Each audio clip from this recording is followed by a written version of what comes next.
Fala galera, aqui é Thales Azevedo e bem-vindos a mais um episódio do Thales pelo Mundo. Boa noite, galera. Aqui é Lívia. Tudo bem? E o convidado da vez é Igor de Medeiros. Fala um pouco pra gente dele, né? Como ele tá atuando hoje no mercado. Então fica à vontade, Igor, pra você dar um resumo inicial aí pra galera. E aí, galera? Então, meu nome é Igor, eu sou engenheiro de software, atualmente estou trabalhando no Nubank, estou lá há 2 anos e meio, mais ou menos. Me formei em TADS no IFRN em 2015, já faz um tempinho. E é isso, estou na área desde então. Eu entrei em TADS em 2011, mas aí eu fui para o Ciências Sem Fronteiras em 2013, se eu não me engano, acho que foi 2012, 2013. E quando eu voltei, por isso que foi um pouquinho mais de tempo para me formar, né? Passei um tempo lá e 1 ano mais ou menos, fui para Toronto, no Canadá. Na época foi umas, 5, 6 pessoas de TADS também. E quando eu voltei, mais 2 aninhos de curso ali e me formei em 2015. Lembro bastante dessa época. Legal, aí no caso, assim, a gente já falou com algumas pessoas que participaram do Ciências Sem Fronteiras, né? Ali por volta dessa época também. No caso, como é que foi a sua entrada assim no curso? Você tinha feito integrado ou foi algo totalmente novo? Como é que funciona esse processo? Boa. Em 2000, eu me formei no ensino médio em 2007, 2006. Foi 2006. Já tô perdendo os números, mas foi 2006. E eu fui fazer ciência da computação. Não entendia nada do que era o mundo de programação e computação, mas eu achava legal porque eu gostava de videogame. Muita gente, né, do curso, eu sei que pensa da mesma forma que eu. Queria desenvolver jogos. E aí, ciência da computação tá lá, então eu fiz o FRN, entrei no terceiro ano do ensino médio, né, fiz o vestibular e entrei. E aí, não me adaptei, cara, eu não conseguia. Tudo bem, tinha parte da minha maturidade mesmo, assim, para estudar, né, um curso pesado, muita matéria teórica, assim, uma carga teórica muito grande, então, muita matemática, até as matérias de computação mesmo, teoria da computação, lógica computacional, coisa assim, eu não conseguia enxergar a aplicabilidade, então não me motivava. Passei 4 anos, né, que é o tempo do curso, mas não integralizei muito, e aí eu tava meio desmotivado para continuar na área, então saí do curso, fui estudar para cursinho, sei lá, acho que tava querendo fazer direito para ser concurseiro, e aí no Enem seguinte que eu fiz, botei lá, não, vou botar TADS aqui, né, para ver qual é, e passei. E aí eu me dei outra chance estudei ali e tal, fiz cursinho para direito, e aí passei no Enem para TADS. E aí eu me dei outra chance para voltar a essa área e gostei. E foi outra experiência. Tem a perspectiva também, né, que já tava mais velho, tava mais maduro, entendi as coisas de outra forma. Mas eu achei legal, achei que, botava muita mão na massa, eu via, assim, tinha um vislumbre do que era o mercado, e daí, então, continuei na área, assim, já estagiei, teve Ciência Sem Fronteiras também que me empolgou bastante, oportunidade massa, assim, e na minha área, e Ciência Sem Fronteiras, depois voltei e estagiei e me formei. Legal, então você já teve contato com a área, no caso você terminou, né, um curso na área, mesmo assim quando você acabou você veio para TADS. E você falou eu não terminei, eu Ah. desisti, realmente, não tava passando nas matérias e tava difícil, não tava motivado para estudar. Ciência da computação é um curso muito difícil, né, apesar de ser, hoje em dia eu olho para o FRN, para os cursos de computação lá, BTI e tal, sim, eu acho maravilhoso. Inclusive, vou falar depois, mas fiz a especialização lá também.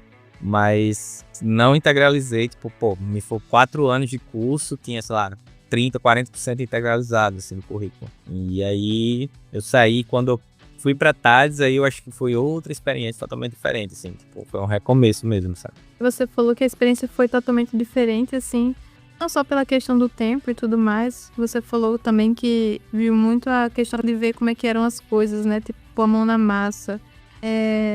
Tem alguma coisa assim que você lembra, que lhe marcou no curso? Alguma coisa que você lembre assim que fez assim, essa sua experiência ser diferente? Cara, eu lembro muito de, tipo, PDS da gente, né?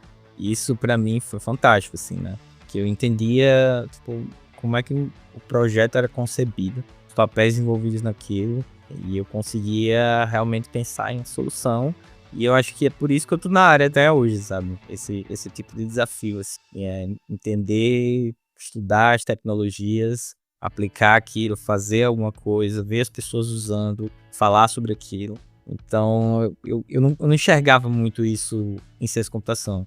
Existia, obviamente, matérias de programação mesmo, sim, a gente tinha projetos, mas até na época a gente só tinha ciência de computação e engenharia da computação.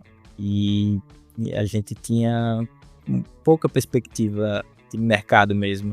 Tinha muito foco no curso em pesquisa, em aplicação, a matemática aplicada mesmo. Em TADS eu entrei e, primeiro semestre eu estava já conseguindo entender o que era o mercado de TI, o que um engenheiro de software fazia, as linguagens, e eu acho que teve uma outra forma de enxergar esse mundo, sabe? Bacana isso aí que você falou, essa questão de, tipo, você começou na ciência da computação, que, assim, até é engraçado você mencionar isso, porque é um curso que eu cogitei a fazer, mas eu comecei a perceber que TADS era mais intuitivo, assim, pro mercado, né? É um curso bem mais rápido, né, comparado. E não é a primeira vez que eu converso com algumas pessoas no curso mesmo, que eram, né, da UFRN, acho que não era bem ciência da computação, acho que era BTI. E eles preferiram TADS, né, por conta de ser mais voltado para programação. Acho que, você me corrija se eu estiver errado, mas acho que ciência da computação é até mais teórico, né, do que prático em alguns aspectos. Pelo menos do que eu vi da grade também do curso, não foi algo assim que me chamou tanta atenção em alguns aspectos. Não, com certeza. Assim, tem uma carga teórica muito maior. E tem disciplinas que a gente, você não vê, você não aplica tanto no mercado, apesar de eu achar massa, assim, você tem um fundamento legal, uma base legal, mas é algo que também a gente pode complementar depois, estudar depois e aplicar no nosso dia a dia profissional. Mas é porque na época também não tinha BTI, não tinha nenhuma opção assim que eu conseguia enxergar. Beleza, tinha os cursos de sistema de informação nas outras universidades, mas na UFRN era esses dois, ciência de computação e engenharia de computação. Aí depois abriu engenharia de software, que eu acho que é mais, assim como TADS, né, mais voltado para a aplicabilidade da programação e o mercado. E depois que aí o IMD apareceu e a gente hoje em dia tem essa gama de cursos aí de TI. Você disse assim que o que lhe ajudou muito foi conseguir vislumbrar, né, como é que era a aplicação ali do que você estava aprendendo e tudo mais. E assim, teve alguma coisa assim que durante a sua experiência como desenvolvedor assim já no mercado de trabalho que você lembrou assim de alguma coisa do curso? Teve alguma coisa assim do curso que você achou realmente assim, isso aqui foi fundamental. É o que eu tô fazendo aqui para poder me integrar aqui nesse trabalho, para que eu desenvolva as coisas aqui. Eu lembro, não necessariamente relacionado à parte do desenvolvimento, né? Mas, vamos lá, né? Mas relacionado a como os times de tecnologia rodam, eu paguei processo de software com a professora Marília. E eu lembro muito que foi uma matéria que eu gostei muito, que eu vi, tipo assim, Scrum, Kanban, metodologias ágeis, achei muito legal. E é algo que me ajudou bastante. Tipo, as primeiras empresas que eu trabalhei, era uma das coisas que eu chegava, não, eu sei como é que isso aqui funciona, pelo menos no papel, né? Consegui ter o PDS, a gente de alguma forma conseguiu aplicar aquilo, então a gente fez aqueles boards lá para aplicar a metodologia ágil. E a gente conseguiu, né, tinha sempre o papel ali do gerente de equipes. Isso tudo eu acho que dá para transportar totalmente para o mercado de trabalho, sabe? E já você falou nessa questão de, antes de entrar, né, mais a fundo nisso, você mencionou o Ciência Sem Fronteiras. Como é que foi esse processo seletivo que você fez? Você fez uma prova, que, tipo, geralmente eu não sei se foi aqui no estado mesmo, em Natal, ou você teve que ir para para outro estado, enfim, para outra região? Como é que foi o processo? Foi aqui. Eu lembro que a equipe da IFRN ajudou bastante a gente nesse processo. E já tinha algumas pessoas que tinham ido para outros programas, inclusive pessoas que se formaram comigo, programas de intercâmbio. E aí no Ciência Sem Fronteiras é meio que as pessoas já sabiam mais ou menos como funcionava, mas a prova não era uma prova de conhecimento, a gente fazia o TOEFL para só avaliar o inglês, assim. E também não era uma prova muito difícil, até para quem tinha um nível de inglês ali intermediário, conseguiu ir. O programa Ciência Sem Fronteiras tinha muita vaga na época, então, principalmente para tecnologia, para engenharias no geral, era fácil ir, tipo, você fazia o TOEFL, passava no TOEFL, beleza, o resto era burocracia, digamos assim. E, obviamente, tinha uma análise de currículo, feita pelo órgão, a CAPES, que fornecia a bolsa, mas acho que todo mundo que, na época que quis ir, mesmo que não foi no ano específico que eu fui, mas nos outros anos vindouros, conseguiu sair do país, fazer intercâmbio. Show. Aí no caso, assim, no processo no país mesmo, no Canadá, processo de adaptação, língua, o que você estudou especificamente lá durante o intercâmbio? Cara, a gente foi para um college, lá chama Seneca College, em Toronto. E, por incrível que pareça, tinha uma grade parecida, assim, com TADS. Tinha algumas matérias, assim, tinha a possibilidade também de você não fazer aquele currículo mais engessado, né? Aquelas mesmas matérias, você podia escolher matéria de outras áreas e fazer também. Mas tinha muita coisa parecida com o que a gente tem, então, tipo, programação web, análise de requisitos, lembro que foram matérias que eu fiz lá também. E aí foi bem legal, a instituição que a gente foi lá, né, o Seneca, era uma estrutura muito massa, assim, a gente ficou, algumas pessoas, acho que a maioria das pessoas de TADS que ficaram na residência do próprio college. A gente eu fiquei 11 meses lá, né, e aí era um tempo de estudo mesmo, e aí a gente fazia 3 meses mais ou menos de estágio no verão.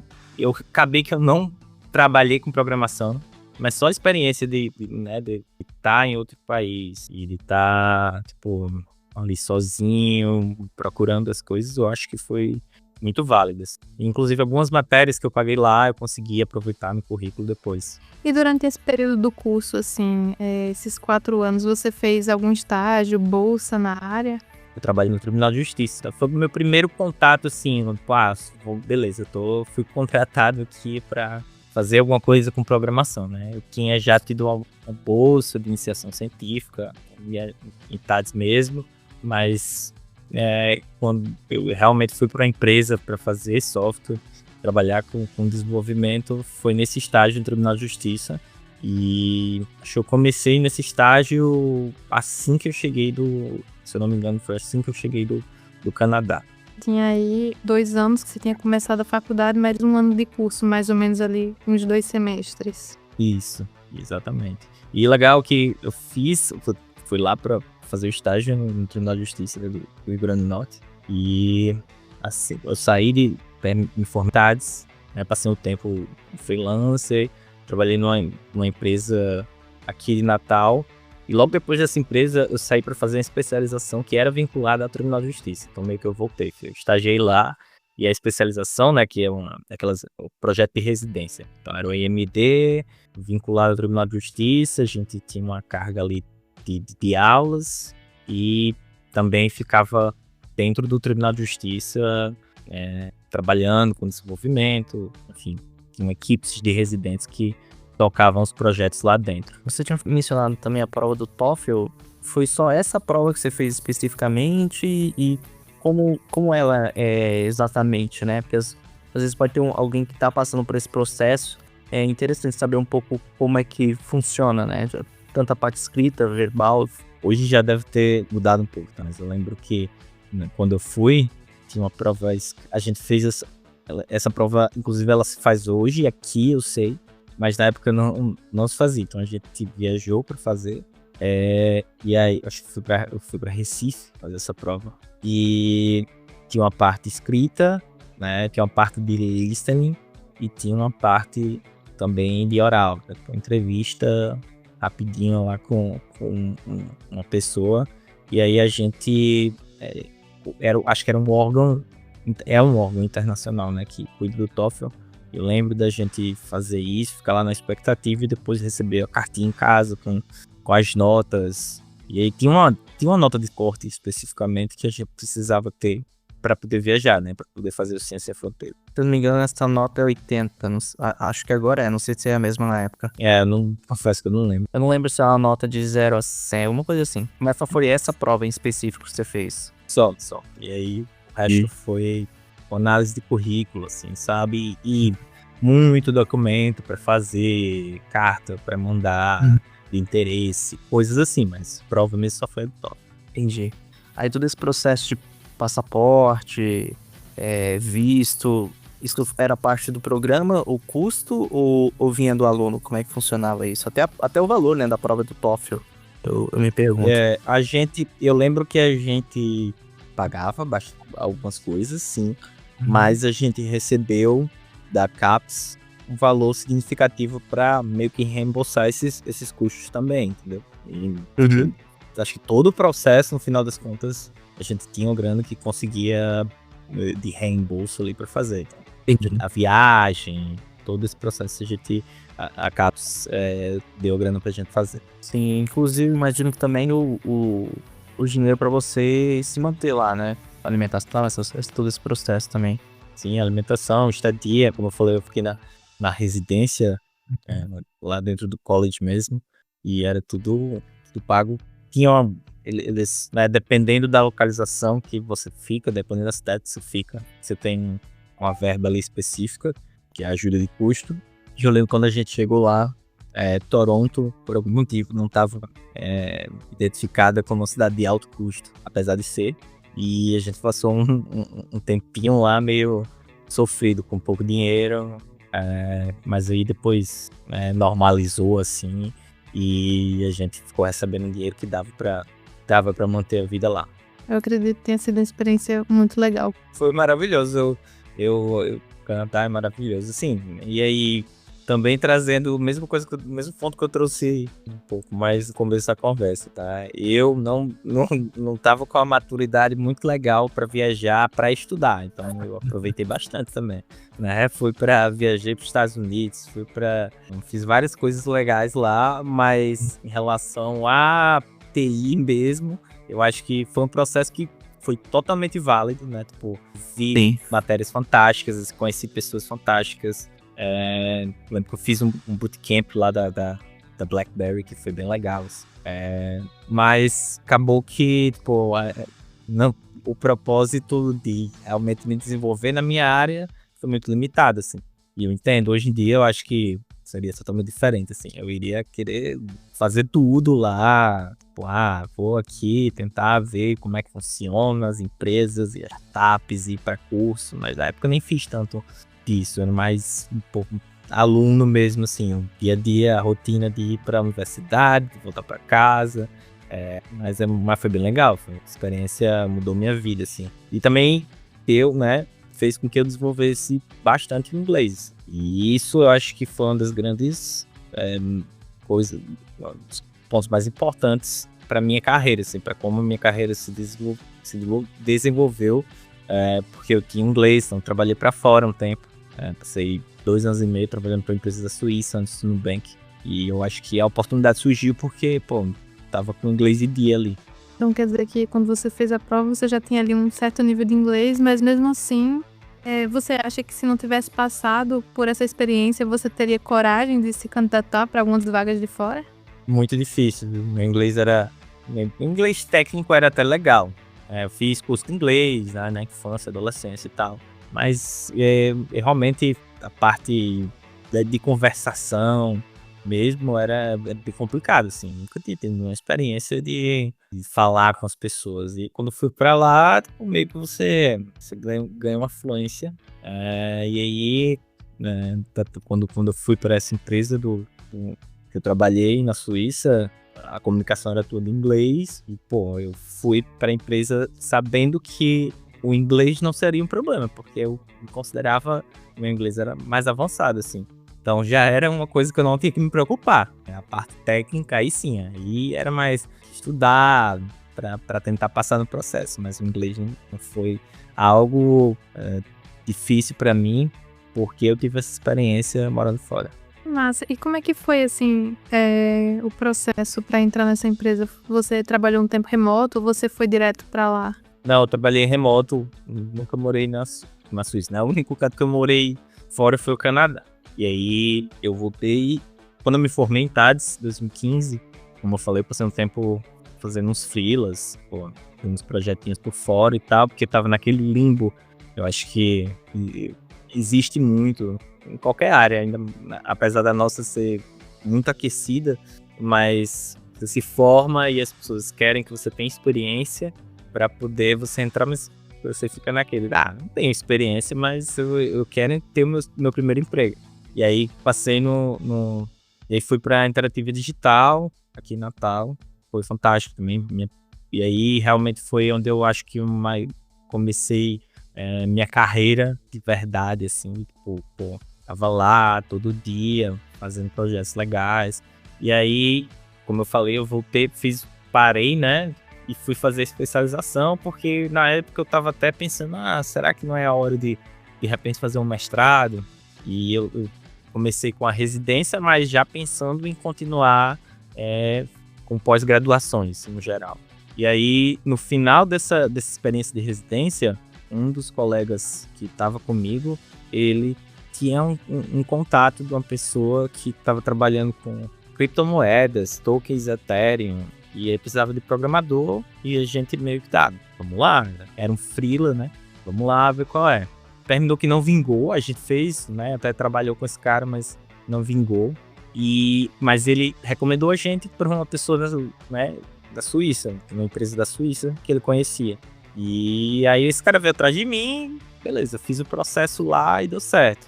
E no final das contas entrou eu e um amigo meu, daqui de Natal também, que a gente foi para a empresa, e é ainda, né? Uma empresa bem pequena, assim, uma equipe bem reduzida, não é uma startup, mas é uma empresa com uma equipe bem reduzida, então a gente foi e a gente meio que estruturou a solução. Eles estavam meio que fazendo um revamp lá na solução, era uma empresa que trabalhava com cybersegurança, e a gente estruturou do zero, assim, uma nova solução para eles, e terminou que eu passei 2 anos e meio trabalhando lá, mas remoto, assim. Como eu falei, a comunicação era inglês, tinha algumas, na verdade hoje em dia ainda tem, né? Ainda tem alguns amigos que trabalham lá, e comunicação é tudo em inglês, tem muita gente do Brasil, tem gente, mas assim, tem pessoas da Suíça também, então foi mais ou menos isso. Que legal, então foi através ali um freelancer que você pegou, né? E você acabou fazendo contatos que te levaram pra lá. Isso. E assim, Exatamente. você falou uma coisa interessante que foi aquela parte do limbo, né? Você terminou ali, quer entrar na empresa, quer começar, pôr a mão na massa e tudo mais. E aí o pessoal quer que você tenha experiência. Mas assim, como é que se deu esse processo? Era você se candidatava para as vagas e não passava porque eles queriam alguém com mais experiência? Ou era mais assim, um medo da sua parte de tipo, não se candidatar para certas vagas por achar que não tinha tudo que eles pediam, assim, por assim dizer? Eu acho que é a primeira opção mesmo, sabe? Tipo, me candidatava bastante e as pessoas queriam experiência, assim. Tipo, não adianta, você tá formado, beleza, mas qual é a garantia que eu tenho, né? Pelo menos o que eu ouvia das pessoas, o que eu sentia. Qual é a garantia que eu tenho de eu te contratar e você ser desenrolado aqui, né? E passei 1 ano, mais ou menos, fazendo processo, tentando. Na época a gente não tinha essa facilidade que a gente tem hoje em dia do trabalho remoto, então era muito mais complicado você aplicar para várias vagas. Então eu ia atrás das empresas daqui de Natal mesmo, e não eram muitas, então eu tinha que ir para, sei lá, essa tecnologia aqui, sei lá, Java, eu tinha uma experiência mais legalzinha, um pouco de JavaScript.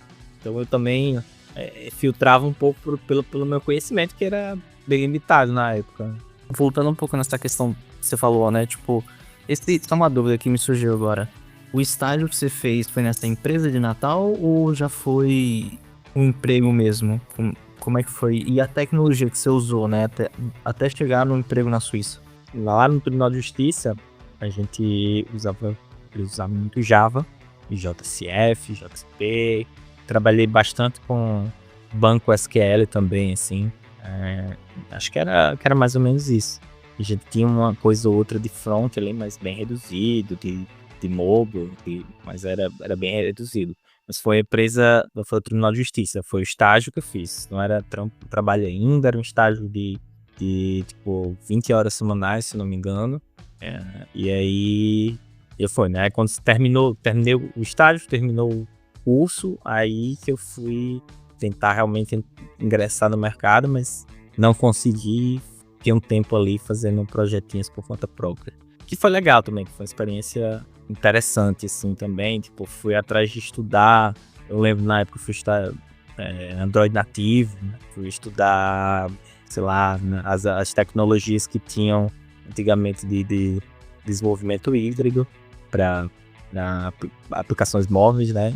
E acho que foi isso. Sim, aí no caso, na Suíça mesmo, assim, essa vaga que você teve, quais foram as tecnologias? Lá, o sistema que eles tinham era um PHP. A gente teve a liberdade de, né, utilizar um framework. Não lembro especificamente o framework que eles usavam antes, tá? Eu sei que era um framework, uma versão bem mais antiga, assim. E a gente teve a liberdade de escolher um framework novo. A gente usou Symfony para o back-end, framework PHP, né? E trabalhei um tempo, passei 2 anos e meio nessa empresa suíça. Então, entrei lá, full back-end, a gente não tinha nem, tipo, como eu falei, era uma parte mais fundacional, e a gente montar ali a arquitetura da solução, entender os requisitos, fazer a parte do back-end, mas aí, um tempo depois, surgiu a oportunidade de front também, né? Então, meio que eu fiquei um tempo ali de full stack. E aí, eu lembro que a gente era PHP no back-end e no front-end a gente usava JavaScript com Angular. Ali, quando o Angular não era mais o Angular 1, mas era, sei lá, Angular 2, 3, era uma versão bem antiga, assim. Uhum. Então, eu fiquei ali, quase todo esse tempo que eu falei da empresa suíça, eu fiquei meio que trabalhando de full stack. Dando esse estágio até essa vaga na Suíça, vocês utilizaram alguma documentação mínima? O que vocês tinham de artefatos, assim? Vocês tinham algum processo de formalização, né? Por exemplo, Scrum, XP, Kanban, alguma coisa nesse sentido? Acho que o processo para os projetos, isso em todas as empresas que eu trabalhei. Acho que eu sempre trabalhei com metodologias ágeis, Scrum majoritariamente, um processo que o time rodava. Mas em relação à documentação, artefatos de documentação, acho que eu nunca... Talvez lá no Tribunal de Justiça, como tinha uma questão mais regulatória envolvida, a gente tinha que ter mais cuidado com essas coisas, mas que foi no meu estágio, né? Mas nas outras empresas que eu trabalhei, eu acho que nunca teve um processo... Era um processo mais definido pelo time, né? A gente tinha artefatos, a gente tinha uma documentação, mas era algo muito mais voltado para o que a gente precisava. A gente não seguia nada muito específico. Como é que funcionava o processo de gerência dos projetos, né? Tipo, a dinâmica. Você falou, aí você trabalhou como full stack, né? Mas como é que era? Vocês faziam reuniões, tinham dailies, esses processos assim, né? Dentro do Scrum? Sim. A gente tinha todas essas reuniões. Acho que a gente tinha retro daily, as plannings, né? Acho que essas reuniões, pelo menos lá na Suíça, a gente tinha todas. A gente tinha um PO que era o CEO da empresa e trabalhava com produto também, tinha análise de requisitos.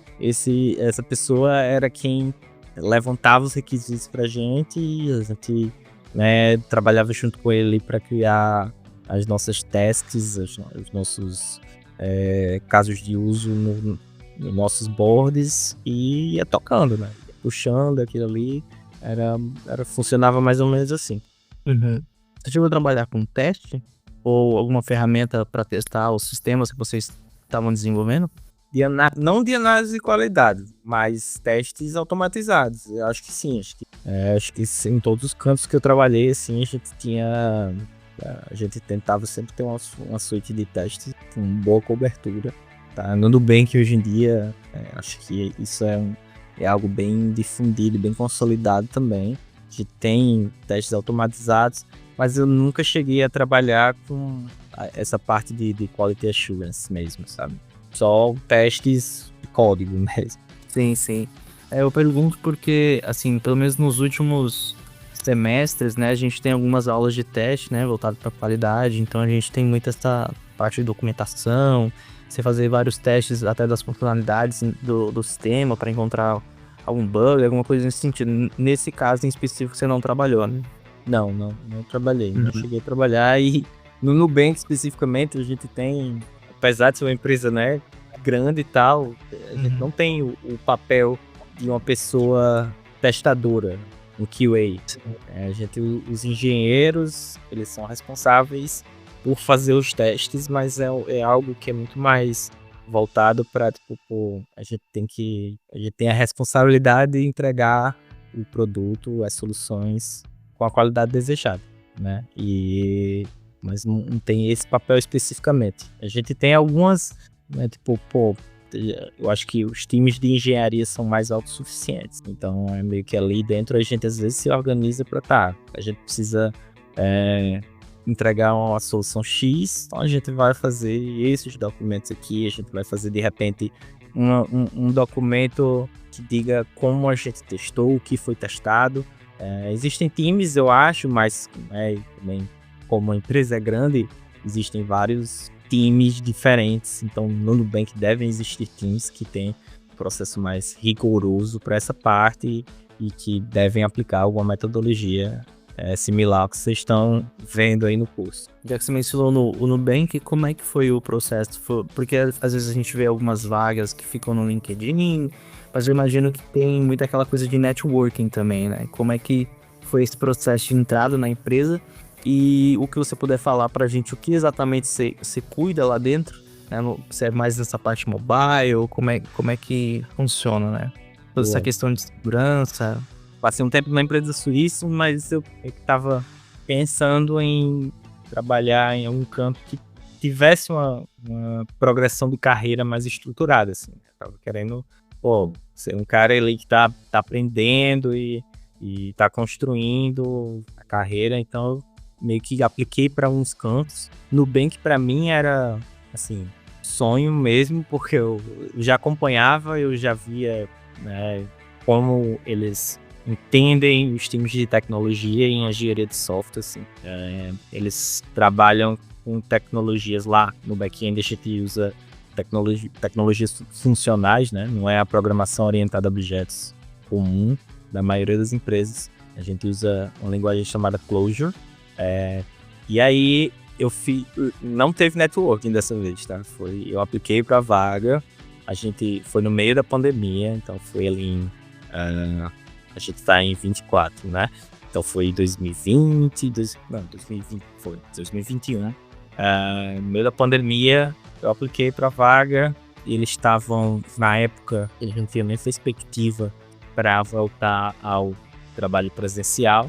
Então, eu fui contratado remotamente, assim, né? Eles estavam começando a contratar engenheiros. Apliquei lá pra vaga do LinkedIn mesmo, do Nubank. Eu não conheci, eu conheci só uma pessoa que trabalhava lá, mas também não tinha muita proximidade.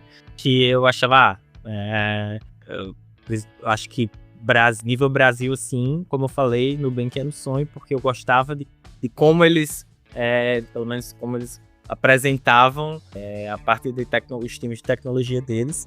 E aí eu fui lá na empresa e entrei na página do LinkedIn, vi as vagas, e não vou aplicar. E apliquei só pra ver qual é. E fui avançando no processo, mas eu confesso que na época eu tava meio acho que não vai rolar, né?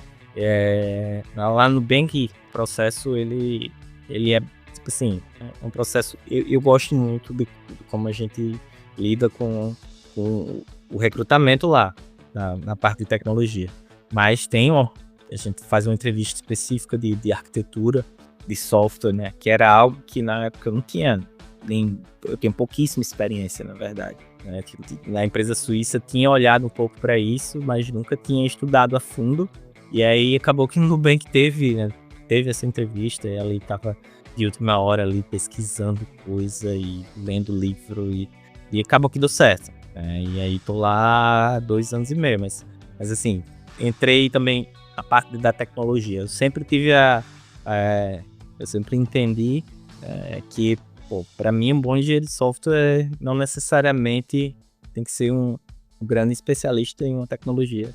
Então, eu também gostava muito de fazer meus projetinhos pessoais aqui e estudar coisas novas. E eu tinha talvez um repertório de muitas linguagens que eu conhecia, mas poucas que eu realmente tinha ido a fundo.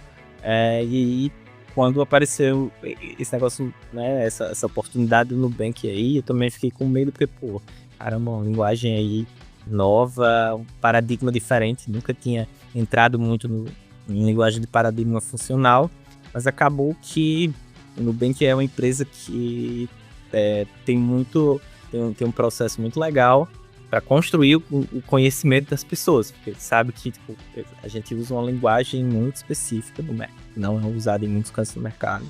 Então você entra lá, então você tem um tempo ali, né? A gente chama onboarding, para aprender, para você exercitar, entender realmente a linguagem. Não é como se você entrasse lá e já vou começar a codar aqui, já tem que saber a linguagem. Não, é o contrário, assim, assume-se que você não precisa necessariamente saber a linguagem, você precisa saber as bases ali do desenvolvimento, da engenharia de software, para conseguir desenrolar no trabalho. Muito legal isso que você falou agora. Mas assim, em que momento você percebeu isso? Eles deixavam isso claro já durante o momento da entrevista? Ou isso foi uma coisa assim que você percebeu depois que você já conseguiu entrar na vaga? Não, eu acho que você, quando, né, se você pegar ali as descrições das vagas, já fala-se um pouco sobre isso, né? Tipo, não é necessário você ter experiência com a tecnologia de lá, né? Acho que tem outro foco ali. É muito mais interessante para o Nubank que você seja um engenheiro que saiba ter uma base mais sólida na engenharia de software como geral, na arquitetura de software, em padrões de projeto, sabe, conceitos importantes de TI, desenvolvimento. É muito mais interessante para eles do que necessariamente você seja um grande especialista naquela tecnologia. A gente usa no back-end Clojure e no front, que na verdade é o mobile, né? Porque foco lá no Nubank é a experiência mobile, então a gente usa Flutter. E uma das duas tecnologias eu sabia antes de entrar lá. Foi algo que eu fui aperfeiçoando no dia de trabalho mesmo. E acho que a grande maioria das pessoas que entram lá tem essa mesma experiência, assim. Que legal. E como é que foi, assim, o processo de entrevista e tal? Já que eles não focavam em uma linguagem específica, era tipo, eles determinavam alguma ou era tipo, escolha sua linguagem e faça algum teste? E como é que foi mais ou menos assim esse processo da entrevista?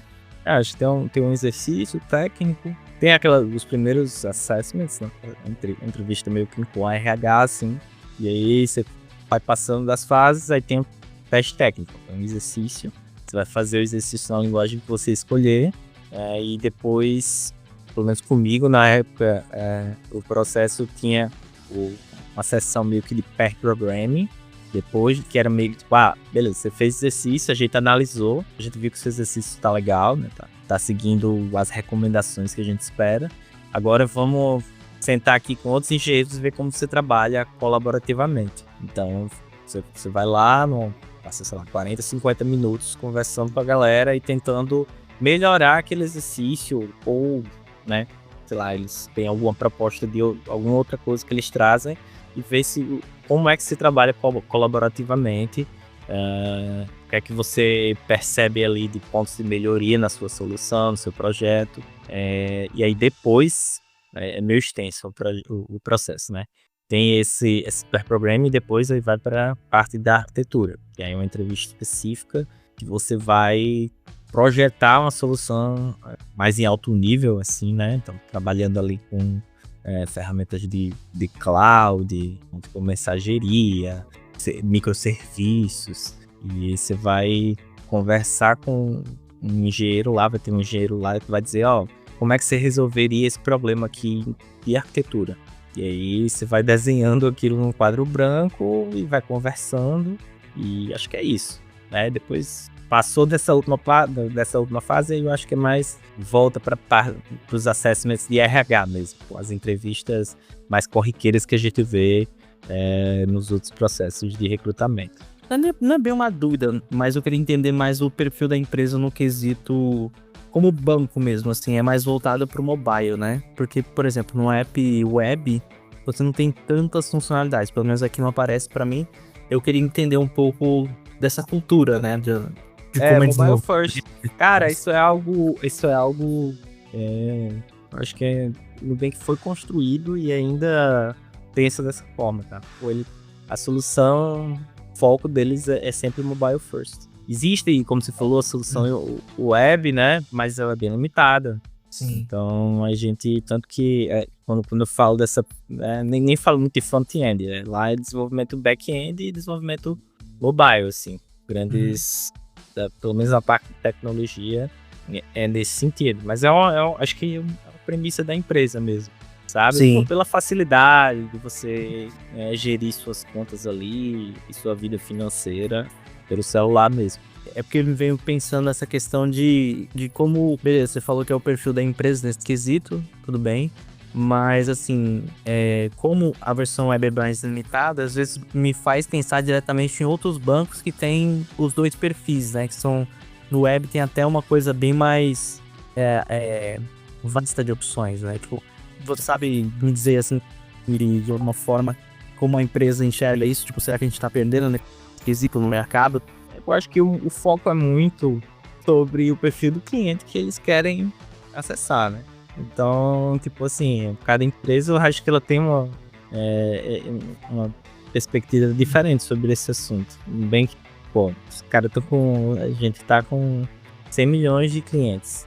E aí a gente tem a grande maioria, uma população ali mais baixa renda, porque tem fácil acesso a crédito bancário, e a gente meio que, tipo, olha para essas pessoas. O que é que essas pessoas gostam de fazer, né?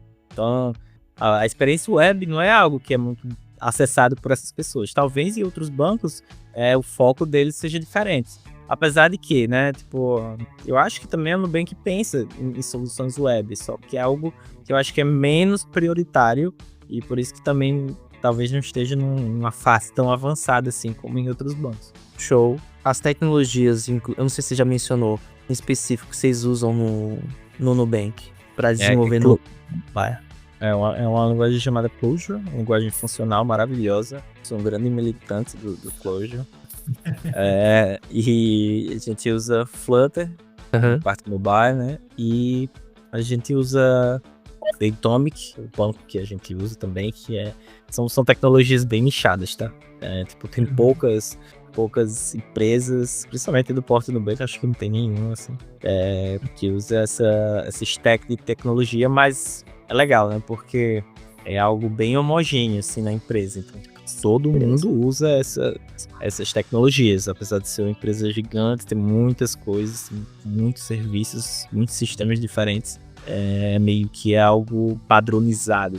Então, isso facilita bastante também, né? Então, tipo, a gente tem vários microserviços ali que estão estruturados com a mesma tecnologia, e aí a gente consegue entender o código do sistema todo. Então, são poucas tecnologias nichadas, mas eu acho que isso é até legal, na minha perspectiva. Sim. Me veio até uma curiosidade agora, porque olhando pro aplicativo, né, você vê que é uma plataforma bem completa, né, no mobile e tudo mais. O papel de vocês como engenheiros de software é tratar, por exemplo, melhorias, necessariamente algum problema específico, algum bug, ou tá mais voltado para expandir, melhorar, tem alguma melhoria voltada para user interface, alguma coisa nesse sentido, user experience, ou o foco no dia a dia?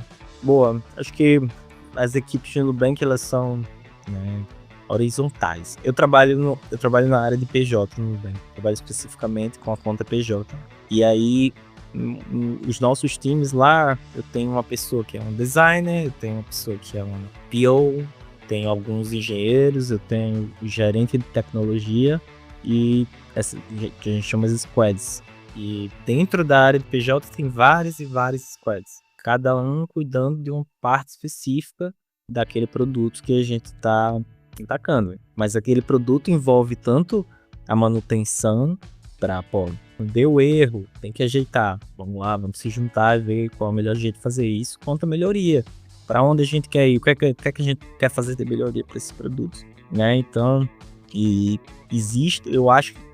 existem times bem diferentes, bem que a empresa é muito grande, como eu falei. Então, tem time de plataforma, que é a galera que vai lidar com a coisa mais relacionada à parte de infraestrutura, meio DevOps, assim. Tem uma galera que talvez que lida muito mais com a parte de front e de otimização do aplicativo. Front que eu falo, né, mobile. A gente em PJ, a gente é uma equipe que trabalha muito com produtos. Então, tem muitas melhorias acontecendo, muitas soluções, produtos diferentes no app PJ. E a gente é o responsável por tocar tudo isso, sim. Mas a gente... eu trabalho em uma parte específica dentro do contexto do PJ. Então, acho que a gente tem essas equipes, como é uma empresa muito grande, tem muitos coisas dentro do app.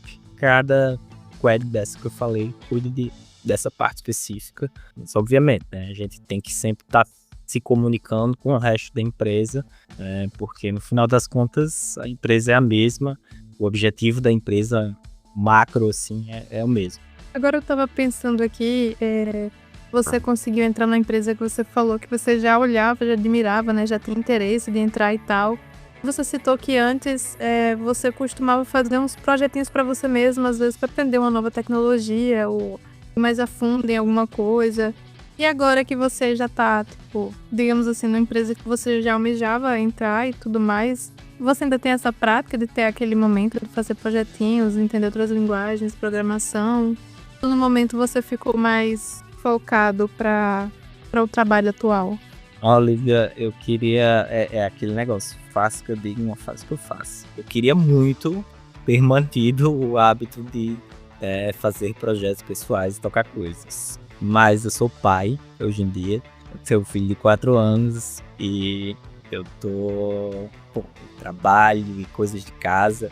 E aí termina que toda semana eu tento. Beleza, aqui eu vou sentar 2 horas e vou voltar a fazer meus projetos, tocar porque eu gosto. É algo que vai para além da necessidade de estar ali me atualizando, né, aprendendo coisas novas para o mercado. Mas eu gosto mesmo de fazer. Só que ultimamente eu não tenho tempo, tipo assim. Entrei no Nubank, talvez ali no começo do Nubank eu tava mais ainda, né, com esses hábitos ativos, mas hoje em dia tá bem fraco. Mas não façam isso, tá? Pelo amor de Deus. Sempre estudem, porque até eu penso que, tipo, beleza, estou no Nubank, não sabe o dia de amanhã, né? E é necessário a gente estar sempre se aprimorando, e até mesmo para minha evolução profissional lá dentro da empresa, tá? É importante que eu esteja sempre estudando, aplicando o que eu estudo. Então, esse hábito de fazer projetos pessoais é a melhor coisa do mundo, eu acho, assim. Eu conheço meus amigos de equipe, meus engenheiros que trabalham comigo, alguns deles têm esse hábito, assim, e às vezes eu fico vendo o que eles estão fazendo, assim, e eu fico, com invejinha, tipo, queria voltar a fazer isso, só que o tempo não deixa hoje em dia. Não, eu entendo, cada situação é uma situação, né? E a gente tem os momentos da vida, né? Cada momento é um momento. E eu também tava pensando aqui, você falou que no passado você tentou entrar em algumas empresas logo depois de terminar a faculdade e tal, e sentiu que não tava dando certo ali pela questão de experiência e que você acabou indo para uns freelas e também alguns projetinhos. Você sente que teria feito diferença se esses projetinhos que você começou a fazer nesse período teriam feito diferença para você se você tivesse feito eles, tipo, durante a faculdade ali, um pouco antes de terminar? Ou você acha que não? Precisava ter feito os freelas, precisava ter terminado para você ter aquele tempo para você, para estudar? Assim, o que é que você pensa sobre isso? É isso, eu gosto dessa pergunta, assim, algo que eu discuto muito com com a galera da área, né? Tipo, eu acho que a gente subestima muito o poder de você fazer projetos e jogar ali no seu GitHub. Porque no final das contas é um portfólio. Assim como uma pessoa designer, né, um arquiteto tem o portfólio, que é o grande ponto de entrada para se vender. Você ter um Git com projetos legais e conseguir conversar com as pessoas sobre aqueles projetos, talvez, sei lá, ter contribuição em open source e conseguir evidenciar isso. Se você fizer isso durante a faculdade, para mim é a melhor coisa, assim. Eu acho que ainda é difícil, principalmente hoje em dia, tá? O que eu percebo é que a gente tem um mercado que é aquecido, mas que também, por proporcionar tantas oportunidades boas, a régua se tornou um pouco mais alta também. Então, eu acho que você precisa ter um diferencial ali. Talvez não só esses projetos sejam um diferencial, mas eles são complementares e eles são muito bons, assim. Eu, hoje em dia, com certeza, se eu tivesse na faculdade, eu ia tentar fazer isso de uma forma que eu saísse da faculdade já com um portfólio mais estruturado, sabe? Que às vezes a gente tá ali, né, tão focado em passar nas matérias, entender o que cada uma se propõe, né, porque é muito diferente uma da outra ali, tudo junto, o momento. Às vezes a gente não para pra pensar, né, nessa parte do portfólio. E eu fiquei pensando também que às vezes você fez uns freelas e tal, mas às vezes as coisas que você fez não vai servir de portfólio, né, por às vezes ser uma coisa mais privada e tal. Exato, com certeza. E aí entra nessa questão você fazer o seu próprio portfólio. Com certeza, e até, às vezes é até mais motivador, tá? Porque no trabalho nem sempre você tem a oportunidade de trabalhar com uma coisa que realmente seja... você tá engajado ali, pô. Eu, principalmente nesses freelas, assim, tem muita coisa que eu não tinha liberdade para fazer do jeito que eu gostaria, não era coisa interessante, eu ia mexer num sistema, sei lá, que pra mim era difícil pra caramba mexer. E aí nos projetos, não, eu tenho a liberdade de vou fazer alguma coisa que eu realmente acho interessante. E eu acho também, né, e como eu falei, é muito complementar isso que você falou de, às vezes está envolvido para passar a matéria. Em TADS, eu acho que quando eu fazia TADS, eu pensava um pouco já nisso, assim, porque eu acho que o conhecimento, quando você aplica, ele se torna mais sólido, né? Principalmente, né, quando a gente trabalha com coisas com abstração tão alta quanto programação. Então, quando você vê aquilo ali na aula, o professor está passando para você, quando você tenta fazer, e aí não precisa necessariamente ser uma grande coisa, fazer um app completo, não, mas aplicar coisas básicas assim, e conseguir fazer aquilo ali no seu dia a dia, isso é uma adição fantástica pro portfólio e complementa o que você está estudando. Então, eu acho que eu fiz um pouco disso, me ajudou. Hoje em dia, eu penso que eu faria mais, se pudesse. Bacana.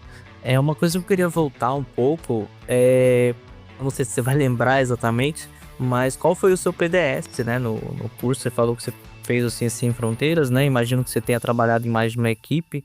Então eu queria saber as tecnologias, né? Cara, eu lembro mais ou menos, ó. Tinha um projeto, eu lembro que teve um projeto de balneabilidade.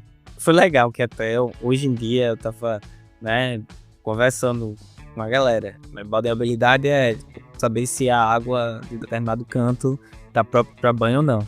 E a gente fez um projeto que era meio que a gente consultando esses dados. A gente tinha, sei lá, uma planilha que ficava em alguns sites do governo e a gente conseguia, não lembro se era por web scraping, mas a gente pegava esses dados e mostrava em um app, tanto a parte web quanto a parte do app.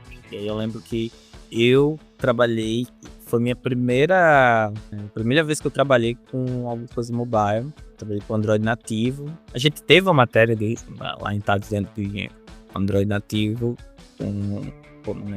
mas eu lembro da matéria, e apliquei isso no PDS, e legal, que depois, só pra, né, dar visibilidade, eu consegui, o primeiro freela que eu consegui quando me formei, foi com Android nativo. E eu acho que foi, tipo assim, eu consegui fazer, pelo menos a pessoa que queria lá o aplicativo, eu disse pra ela, né, eu sei fazer isso aqui, muito por causa do que eu tinha estudado lá pro PDS, pra fazer esse app. E assim, foi mais de um projeto, tá? Eu não vou lembrar de todos, mas esse é o que me vem mais à mente hoje. Show. Beleza, então eu vou pra a pergunta final, né, que a gente sempre faz pros convidados. A gente falou isso no decorrer da conversa, né, mas principalmente na sua perspectiva, assim, de tudo que você fez, né, a questão do intercâmbio, as aulas, o próprio PDS, né, que você acabou de mencionar. Eu queria saber, na sua visão, o versus disso, né, o curso, que às vezes o curso ele te ensina o caminho feliz de certas coisas, né, versus o mercado, né, como é que cada coisa implementa a outra. Você falou, por exemplo, que a vaga na Suíça você provavelmente não teria aplicado se você não tivesse tido a experiência que você teve no intercâmbio. Ah, massa. Boa pergunta. Pra mim, pelo menos, o curso, ele trouxe a base de tudo. Então, ele, tipo assim, ele fez com que eu conseguisse enxergar, tá, beleza, isso aqui, desenvolvimento corporativo funciona assim, existe análise de requisitos, existe, sei lá, os processos, metodologias ágeis, a base de tudo, o curso me deu. Eu acho que o intercâmbio funcionou um pouco como base também, porque terminou que eu não me desenvolvi tanto. O inglês, beleza, mas a parte mesmo que eu atuo na minha área hoje em dia, o intercâmbio não proporcionou tanto. Mas eu acho que boa parte do que eu construí na minha carreira foi em cima do que eu já tinha e que foi construído no curso de TADS. Então, eu acho, hoje em dia, assim, olho com muito bons olhos. Eu vejo que, principalmente os professores, tá? Para mim, o grande diferencial do curso foi a forma com que os professores estavam engajados e a perspectiva que eles tinham sobre como as coisas deveriam ser feitas. Eu achei massa, assim, durante lá a minha jornada em TADS, teve um monte de tecnologia diferente que a gente conseguiu trabalhar, e tanto que eu falei para vocês, eu trouxe isso na minha vida. Eu gosto de olhar para coisas novas e pesquisar. Eu acho que isso tem muito essa influência de como os professores aí de TADS e as matérias de TADS lidaram com essa base, né? Tipo, vamos lá, você entrou no curso, agora eu vou pincelar para você o que é isso aqui, o que é isso aqui, o que é isso aqui. E aí, a partir daí, tem o processo individual de cada um, que eu acho que é igualmente importante. A base, mas as oportunidades também, né, que envolve o networking, às vezes uma pitada de sorte, e também esses hábitos, esses processos individuais para você construir, estudar, fazer projetos pessoais e construir realmente o conhecimento que você vai usar no mercado. Show. Cara, de novo eu quero agradecer pela sua participação, né? Foi um papo muito bacana. Então, obrigado de verdade aí pela sua participação no projeto. Obrigado vocês aí, viu? E parabéns pelo projeto, tá muito legal. Agradecer pela participação de hoje novamente e pela presença de Igor aqui com a gente. Foi muito legal. Foi muito bacana.